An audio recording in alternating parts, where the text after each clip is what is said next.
दोस्तों, कार्तिक माह के महत्व से तो आप सभी परिचित होंगे। इस माह में सुनने वाली कई कहानियाँ प्रचलित हैं, जिसमें से एक शिकारी की भी कहानी है। बहुत समय पहले की बात है, एक शिकारी था जिसका नाम किरात था। वह बहुत ही निर्दयी और कठोर दिल का था। उसे पशुओं का शिकार करने में कोई संकोच नहीं होता था।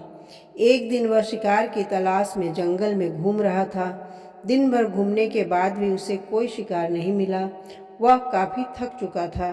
शाम के समय वह एक पवित्र क्षेत्र में पहुंचा, जहां एक शिव जी का मंदिर था। उसे इस मंदिर के महत्व के बारे में कुछ भी नहीं पता था और वह एक पेड़ पर चढ़कर बैठ गया ताकि कोई पशु उसके पास आए और उसका वह शिकार कर सके। पेड़ से उसने एक मंदिर देखा जिसमें एक शिवलिंग था। वहीं पर एक छोटी सी झील भी थी। हल्की बारिश होने के कारण वह थोड़ा भीग चुका था। रात के समय उसे झील के पास एक हिरन दिखा। हिरन उसमें पानी पीने आता है। किरात ने अपने धनुष पर तीर चढ़ाया, पर उसे मारने के पहले कुछ अलग सा महसूस हुआ। उसने हिरन की मासूमियत और शांति को देखा तो उसका दिल पिघल गया। इसी बीच जिस पेड़ पर वह बैठा था, उस पेड़ से कुछ पत्ते शिवलिंग के ऊपर गिर गए। साथ ही उसके भीगे हुए कपड़ों से कुछ पानी की बूंदें भी शिवलिंग पर गिर गए। किरात को यह एहसास ही नहीं हुआ कि उसने अनजाने में शिवलिंग की पूजा कर दी है। वह पत्ते जो शिवलिंग पर गिरे थे, वे बेलपत्र थे, जो कि भगवान शिव को बहुत ही प्रिय हैं। वो पानी जो गिरा, उससे उनका अभिषेक हो गया।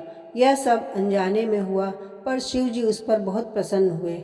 अगले दिन जब किरात शिकार करने गया तो उसे महसूस हुआ कि अब वो किसी भी जानवर को मारने में सक्षम नहीं हो पा रहा है। उसके भीतर अचानक एक परिवर्तन आया और अपने पिछले कर्मों का पछतावा होने लगा। उस रात भगवान शिव उसके सपने में आए और कहा कि उसकी अनजानी पूजा के कारण उसके सारे पाप माफ हो गए हैं और उसे सुधार करने का एक और मौका दिया जा रहा है। इसके बाद किरात शिव भक्ति में लग गया और एक धर्मनिष्ठ व्यक्ति बन गया। इस कथा को कार्तिक मास में विशेष रूप से सुना जाता है, क्योंकि इससे ये पता चलता है कि कभी कभी अनजाने में की गई भक्ति भी बहुत शक्तिशाली होती है। कार्तिक स्नान भी इसी प्रकार अनजाने में किए गए पुण्य के समान होता है, जो पापों का नाश करता है। इस मास में लोग सूर्योदय से पहले उठकर स्नान करते हैं और भगवान विष्णु, शिव और तुलसी की पूजा करते हैं।